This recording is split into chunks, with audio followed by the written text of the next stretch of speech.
देवभूमि द्वारिका में भगवान कृष्ण द्वारिकाधीश के रूप में विराजते हैं।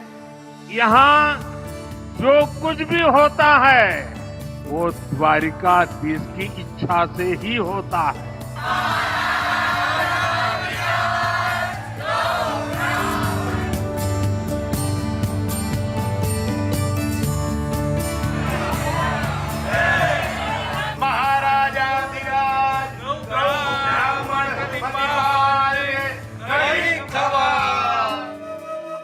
जो है सुदर्शनधारी भगवान श्री कृष्ण का कर्मलोक।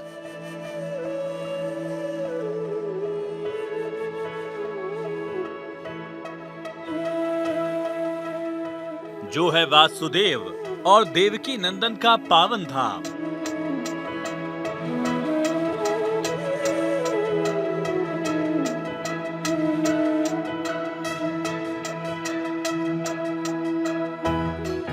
जिसका वर्णन कथाओं और श्रीमद् भगवत गीता और महाभारत में भी है।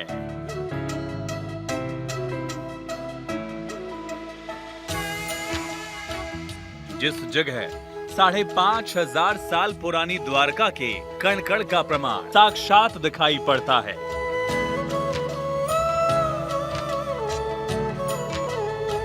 सियासत के भक्ति पथ में आज बात होगी भगवान विष्णु के 8वें अवतार श्री कृष्ण की।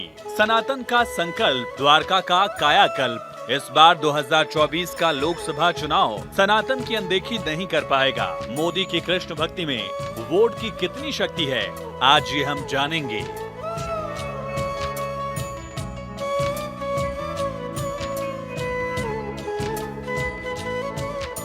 चारों धामों में से एक द्वारकाधीश से पीएम मोदी का आखिर इतना गहरा लगाव क्यों है? राम भक्त, शिव भक्त और कृष्ण भक्त पीएम मोदी का कृष्ण के धाम द्वारका से क्या रिश्ता है? सियासत के भक्ति पथ में क्या कृष्ण के धाम की भक्ति से 2024 में मोदी के मिशन 400 का संकल्प पूरा होगा? आखिर क्या है कृष्ण की बसाई द्वारका का इतिहास और उसकी महिमा? आज सियासत के भक्ति पथ में हम इस एपिसोड में जानेंगे।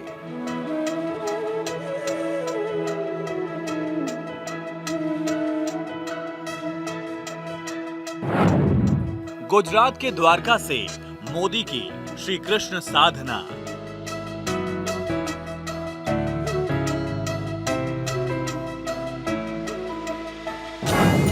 पीएम मोदी का धर्मपथ द्वारका धाम से विजय शपथ।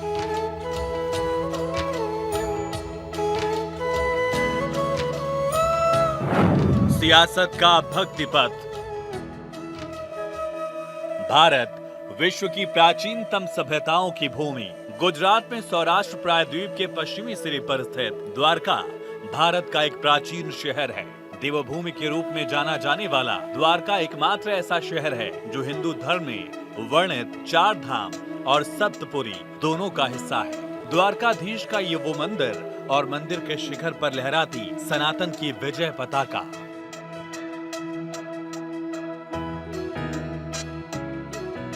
गोमती नदी और अरब सागर के संगम तट पर बसी विश्वास और इतिहास को जोड़ती द्वारका। इस शहर ने अलग अलग काल में अलग अलग शासकों को देखा है। श्रद्धालुओं के लिए ये हमेशा से द्वारका देवभूमि रही है। 4 धामों में से एक प्रमुख धाम है द्वारकाधीश मंदिर। भारत की प्राचीन सप्तपुरियों में से एक है द्वारकाधीश। भारत में 7 ऐसे स्थान हैं जिन्हें मोक्षदायिनी सप्तपुरियां कहा गया है। द्वारकाधीश मंदिर भगवान विष्णु के 8वें अवतार भगवान कृष्ण को समर्पित है।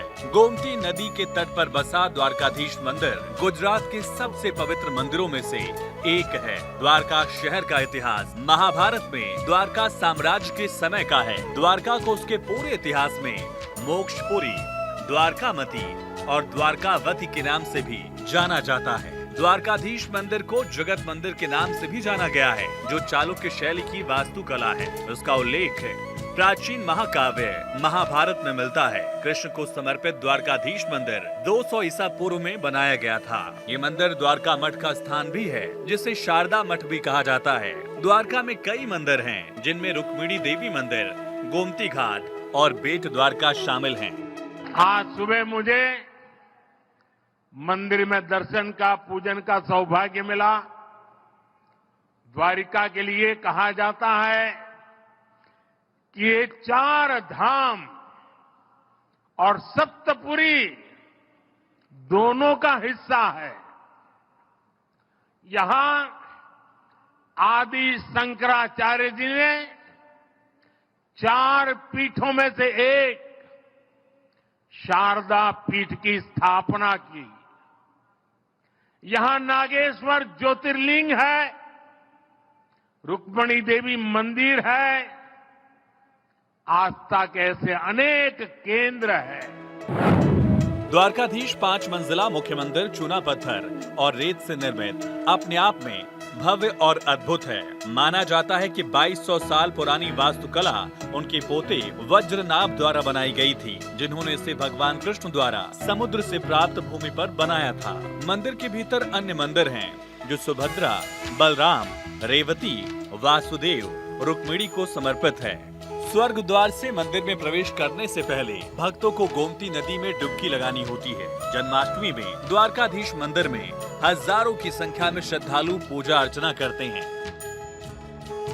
द्वारकाधीश मंदिर का पुनर्निर्माण 15वीं से 16वीं शताब्दी में किया गया था। 1241 में मोहम्मद शाह ने द्वारका पर आक्रमण किया और मंदिर को क्षतिग्रस्त कर दिया था। 1473 में गुजरात के सुल्तान महमूद बेगड़ा ने शहर को लूट लिया और द्वारका के मंदिर को नष्ट कर दिया। सन 1857 के स्वतंत्रता आंदोलन के दौरान द्वारका ओखा मंडल क्षेत्र के साथ बड़ौदा राज्य के गायकवाड़ शासन के अधीन था।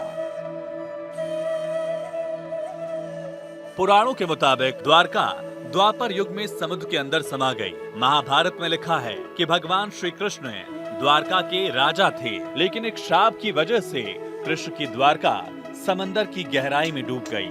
मान्यता ये है कि द्वापर युग से लेकर अब तक समुद्र में एक नहीं 6 द्वारका डूबी हैं। इसमें कौन सी कृष्ण की हैं और कौन सी उनकी बाद की, ये आज भी रहस्य है। मान्यता है कि भगवान श्री कृष्ण की द्वारका नगरी, जिसे भगवान ने खुद बसाया था, मान्यता है कि द्वारका नगरी 12,000 साल पुराना प्राचीन शहर है, जिसके अवशेष समंदर की गहराई में आज भी मौजूद हैं। मान्यता है कि जब कृष्ण ने मथुरा के राजा कंस का वध किया, तो कंस के ससुर मगधपति जरासंध ने कृष्ण और यदुवंश का नाश करने की ठान ली और वो मथुरा पर आक्रमण करने लगा। यदुवंश की रक्षा के लिए श्री कृष्ण ने मथुरा को छोड़ने का निर्णय लिया और भगवान श्री कृष्ण ने विश्वकर्मा को द्वारकापुरी की स्थापना का निर्देश दिया। विश्वकर्मा ने एक ही रात में इस भव्य नगरी का निर्माण किया। कहा जाता है कि भगवान श्री कृष्ण यदुवंश के साथ द्वारका आकर रहने लगे। भगवान अपने 18 साथियों के साथ यहाँ आए और यहाँ उन्होंने 36 साल तक राज किया। मान्यता है कि यदुवंश की समाप्ति और भगवान श्री कृष्ण की जीवन लीला पूर्ण होते ही द्वारका समंदर में समा गई। द्वारकाधीश मंदिर के अलावा गुजरात में 12 ज्योतिर्लिंग में से एक नागेश्वर ज्योतिर्लिंग भी है। नागेश्वर ज्योतिर्लिंग गुजरात राज्य के जामनगर जिले के द्वारका धाम से लगभग 18 किलोमीटर दूर है। नागेश्वर ज्योतिर्लिंग की महिमा अभूतपूर्व है।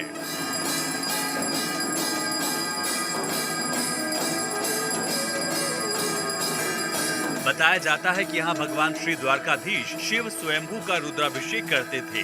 खुद भगवान कृष्ण यहाँ आते थे और महादेव की साधना करते थे।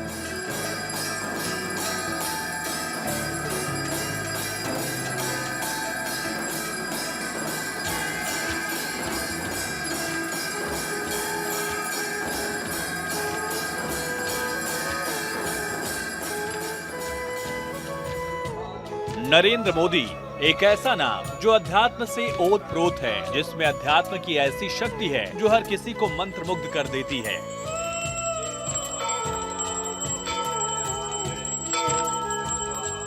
प्रधानमंत्री नरेंद्र मोदी के किरदार में भारत की संस्कृति रची बसी हुई है। देश की माटी के कंकड़ से भगवान शंकर तक, प्रभु श्री राम से श्री कृष्ण तक पीएम मोदी का व्यक्तित्व इस युग में एक आध्यात्मिक गुरु और महापुरुष जैसा है।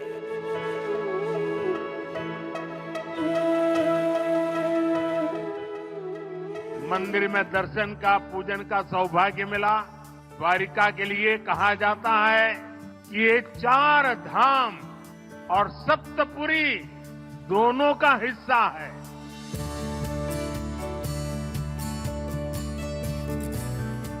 यहाँ आस्था के ऐसे अनेक केंद्र हैं और मुझे बीते दिनों देश काज करते करते देव काज के निमित्त देश के अनेक तीर्थों की यात्रा का सौभाग्य मिला।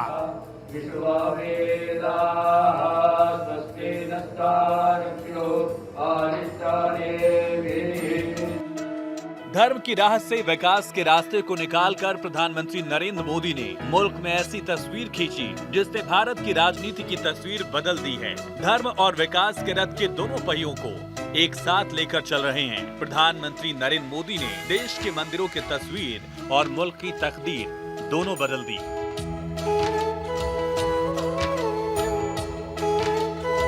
बदलते भारत की बदलती तस्वीर में पीएम मोदी ने हिंदू धर्म की पहचान को विश्व पटल तक पहुंचाया।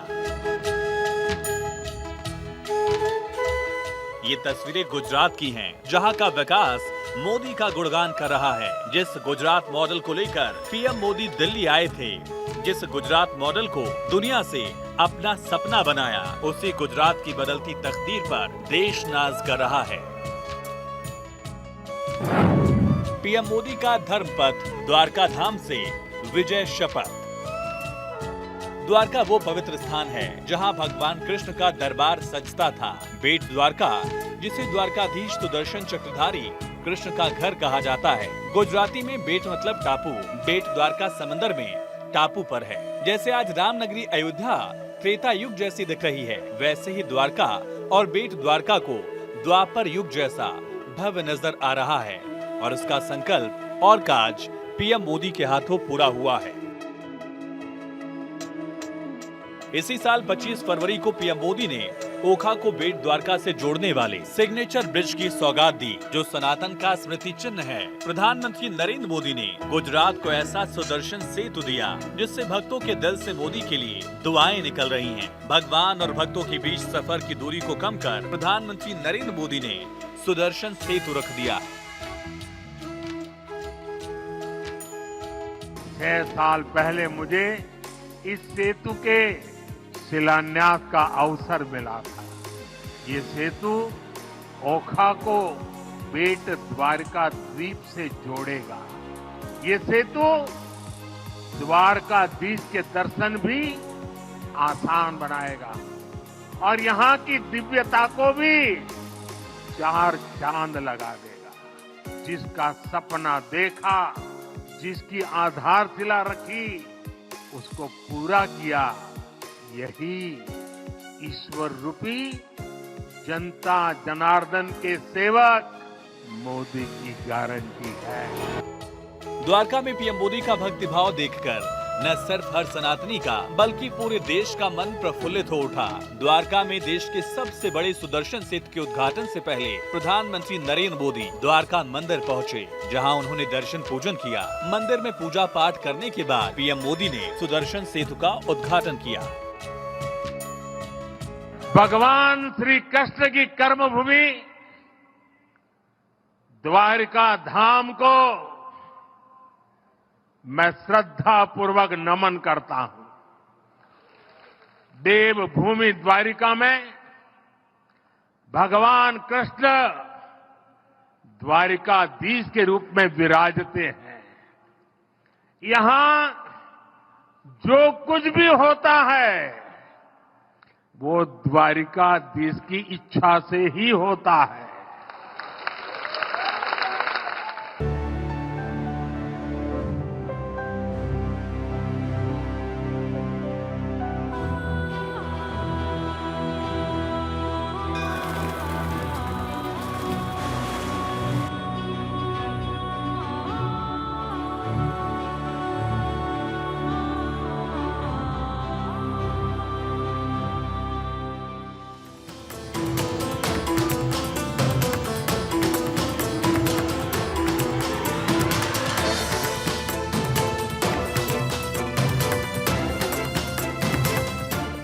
सुदर्शन सेतु की भव्यता और खासियत द्वापर युग का एहसास कराती है।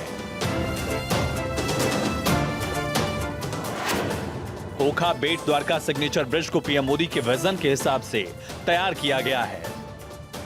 सुदर्शन सेतु की लंबाई 2 किलोमीटर 300 मीटर है, जिसे बनाने में 978 करोड़ रुपए की लागत आई। ओखा मेनलैंड और बेट द्वारका द्वीप को सुदर्शन सेतु जोड़ेगा। कहा जा रहा है कि सेतु द्वारकाधीश मंदिर में आने वाले भक्तों के लिए बेहद अहम है। श्रद्धालुओं का काफी वक्त सुदर्शन सेतु बचाएगा। 7 अक्टूबर 2017 को पीएम मोदी ने इसकी नींव रखी थी। सुदर्शन सेतु एक अद्वितीय डिजाइन को प्रदर्शित करता है। ब्रिज के पिलर पर भगवान कृष्ण के माथे पर बने मोर की पंख को उकेरा गया है।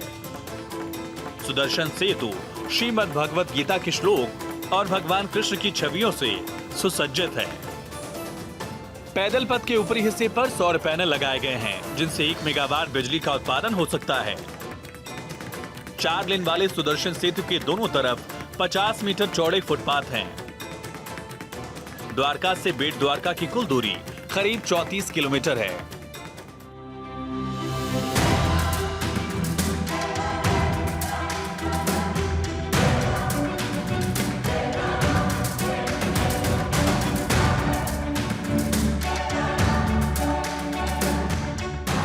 सुदर्शन सेतु की भव्यता देख द्वारका पहुंचने वाले टूरिस्ट को एक अलग रोमांच का मजा मिलेगा।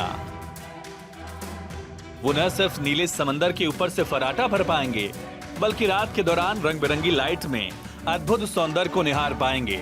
इस ब्रिज पर 12 टूरिस्ट गैलरीज बनाई गई हैं, जहां पर वो कुछ देर रुककर कच्छ की खाड़ी के समंदर को देख पाएंगे। टूरिस्ट डूबते हुए सूर्य को भी निहार सकेंगे।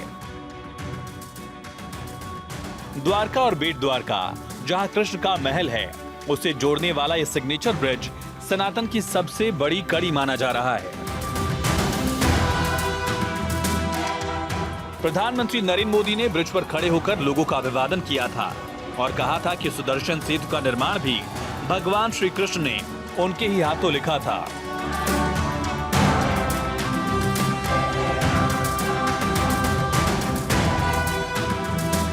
पीएम मोदी देश की सेवा धार्मिक तौर पर कर रहे हैं, जिससे धर्म और कर्म दोनों सेवाएं हो रही हैं। और यही वजह है कि पीएम मोदी पर भगवान कृष्ण का विशेष आशीर्वाद है। वो जहां जाते हैं माहौल भक्तिमय हो जाता है।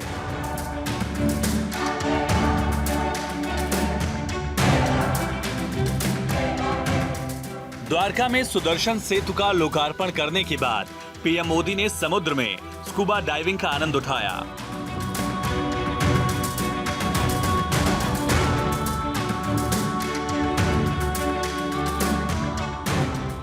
पीएम मोदी गुजरात के द्वारका में समुद्र के गहरे पानी के अंदर गए और उस स्थान पर प्रार्थना की जहां जलमग्न द्वारका नगरी है।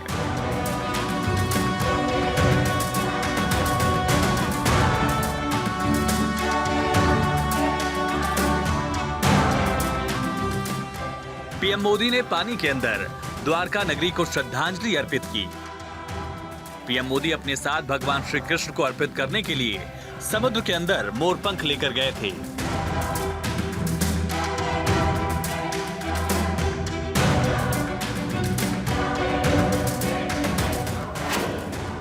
पीएम ने तब एक्स पर लिखा था, पानी में डूबी द्वारका नगरी में प्रार्थना करना बहुत ही दिव्य अनुभव था।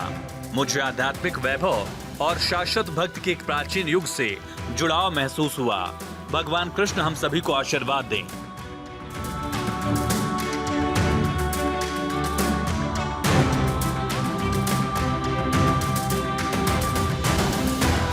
मतलब ये कि पीएम मोदी का भक्ति पथ सनातन वोट की गारंटी है, क्योंकि इस पूरे प्लान के पीछे सनातन की मजबूत थियरी है। जब राम और कृष्ण एक साथ होंगे तो विजय निश्चित होगी। द्वारका सनातन वोट का बेहद अहम सेंटर है। द्वारका और बेट द्वारका के 40 वर्ग किलोमीटर के पूरे इलाके को नई पहचान मिली है। मतलब ये कि राम काम हो गया, अब कृष्ण का काम होगा। अयोध्या से करीब 1760 किलोमीटर दूर द्वारका चलते हैं।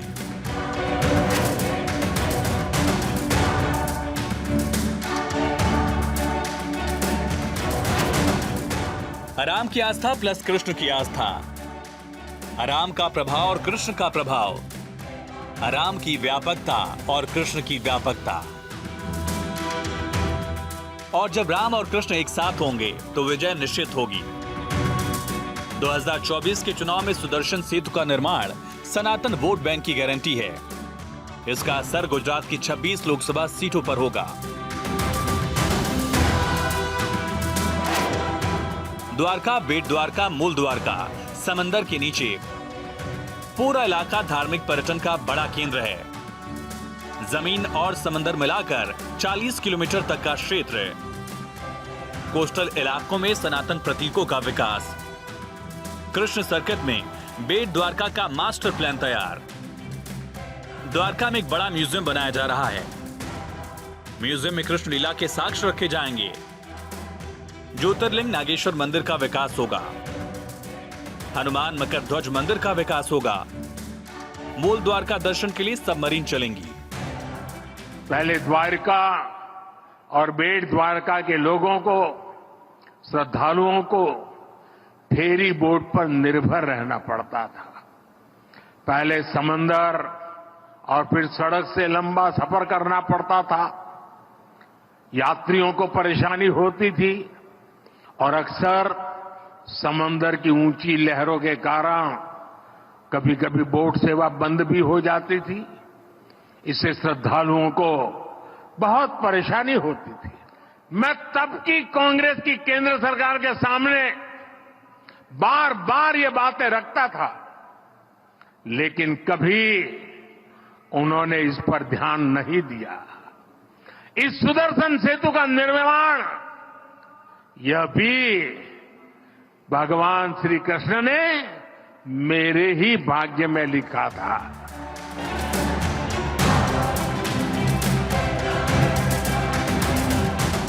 जिस तरह से पीएम मोदी मिशन 400 पार के लिए देश भर में माहौल बनाने में जुटे हैं, लोकसभा चुनाव से पहले एक बार फिर पीएम मोदी गुजरात के दौरे पर पहुंचे। राजनीतिक रूप से उनकी यात्रा अहम मानी जाती है।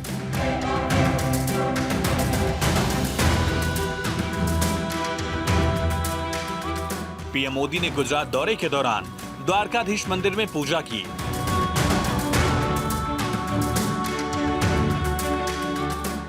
सुदर्शन सेतु समेत 5 एम्स और कई परियोजनाओं की सौगात देश को दी।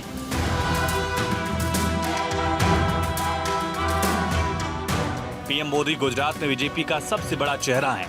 गुजरात में बीजेपी लोकसभा चुनाव में क्लीन स्वीप की हैट्रिक लगाने की तैयारी में है। लोकसभा चुनाव 2024 से पहले पीएम मोदी गुजरात के साथ कई अन्य राज्यों को बड़ी सौगात दे रहे हैं और एक साथ कई सियासी समीकरण साध रहे हैं।